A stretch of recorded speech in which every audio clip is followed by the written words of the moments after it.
Tu vois, tout de suite, je rigole. Mais parce que t'as fait claquer. Bonjour à tous et bienvenue sur Roll Actu, votre émission qui parle de l'actualité du roller freestyle en France. On est aujourd'hui le 9 avril et on va parler matos, contest et nouveautés skatepark. Et on commence tout de suite par une bonne nouvelle. Il y a un nouveau skatepark qui devrait pointer le bout de son nez à Compiègne cet été. Le chantier est géré par Antidote Skatepark. Ça manque un petit peu de rampe, mais à part ça, il y a tout ce qu'il faut pour se casser la gueule pendant des années et des années. Donc pour ceux qui sont dans le nord, n'hésitez pas à aller checker ça cet été. On part maintenant sur Belfort avec l'extension du skatepark plus 900 mètres carrés avec des nouveaux modules et même des endroits pour les accompagnateurs.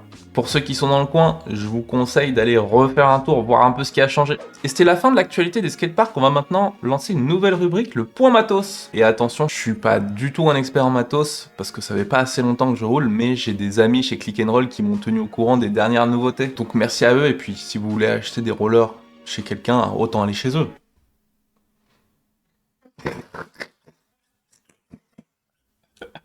Je suis trop nul! Aujourd'hui, je me suis focus pour la partie roller agressif, mais j'essayerai de couvrir le quad et le freestyle dans d'autres émissions. Pour ceux qui traînent un peu sur YouTube anglophone, vous l'aurez vu passer, il y a la sortie de la nouvelle collection Icon Act, ou ACT. La particularité des Icon ACT, c'est que c'est une boot qui est faite pour s'adapter à tout type de pratique de roller freestyle, donc que ça soit le wizard, le freeride ou l'agressif. Les premiers retours commencent à se faire et même si la boot a l'air un peu rigide à première vue, apparemment ça s'assouplit avec le temps, que ça soit par la pratique ou peut-être passage au four, pour ceux qui font ça.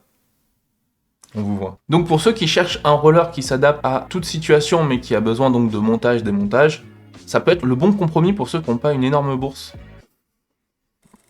On a le droit de dire bourse, putain! On a le droit de dire bourse ou pas? On a le droit. Putain! Il n'y a que les pervers qui nous prendront autre chose, c'est tout. Autre sortie roller, on a un pro modèle chez USD, les Sway Carlos Bernal 2. Ça a le mérite d'être un pro modèle à un prix assez abordable.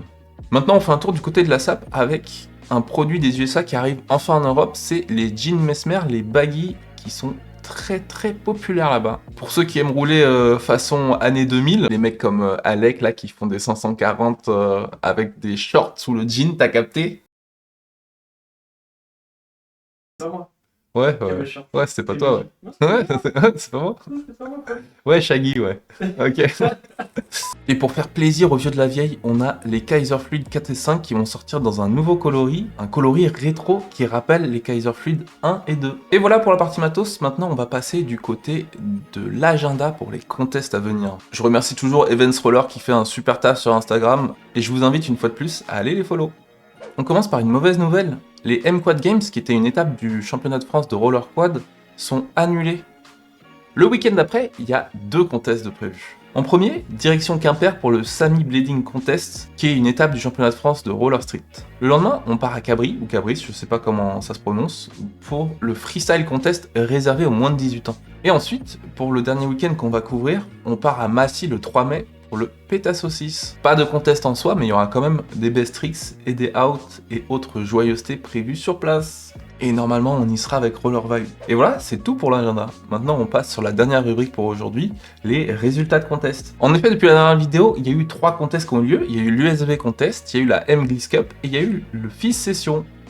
Et il y a un truc dont on doit parler, vous et moi, c'est que les résultats sont absolument indisponibles pour ces événements. Moi qui viens d'autres domaines comme le sport ou l'e-sport, je comprends pas qu'on puisse pas trouver les informations, les résultats des événements. Et du coup, je voudrais savoir, vous depuis chez vous, ça vous semble normal tu te déplaces à une compétition et imagine tu gagnes et personne n'en parle? Comment on peut prouver que t'as gagné? Comment on garde l'histoire du sport? Autant la dernière fois pour le contest à Lille, on ne savait même pas s'il avait eu lieu. Là, les événements dont je vous ai parlé, ils ont eu lieu parce que j'ai vu des vidéos sur Instagram de gens qui ont participé et qui parfois nous ont montré leur ligne. Et même pour les organisateurs d'événements, juste pouvoir communiquer sur les réseaux sociaux, de regarder, il a gagné un super chèque, il s'est passé ça chez nous, ou quoi que ce soit, il y a de l'activité dans nos skateparks locaux.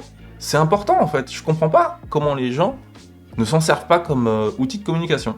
Voilà, en tout cas, ça m'a assez interpellé, et du coup, peut-être que la rubrique résultats est vouée à disparaître si tout se passe comme ça chez nous. Dites-moi en commentaire si ça vous a déjà traversé l'esprit, en fait, de chercher des résultats de contests, ou même d'avoir participé vous-même à des contests, d'avoir voulu peut-être en parler sur les réseaux sociaux. Qu'est-ce que ça vous a fait de ne pas trouver les résultats? Et avec ça, on a fait le tour de tous les sujets pour l'émission d'aujourd'hui. Tu connais, on est sur YouTube, tu cliques, tu t'abonnes, tu en parles, tu laisses un message, tu mets de l'argent dans mon PEL, tu fais tout. Merci à tous d'avoir suivi, et on se voit très bientôt pour un prochain Relactu.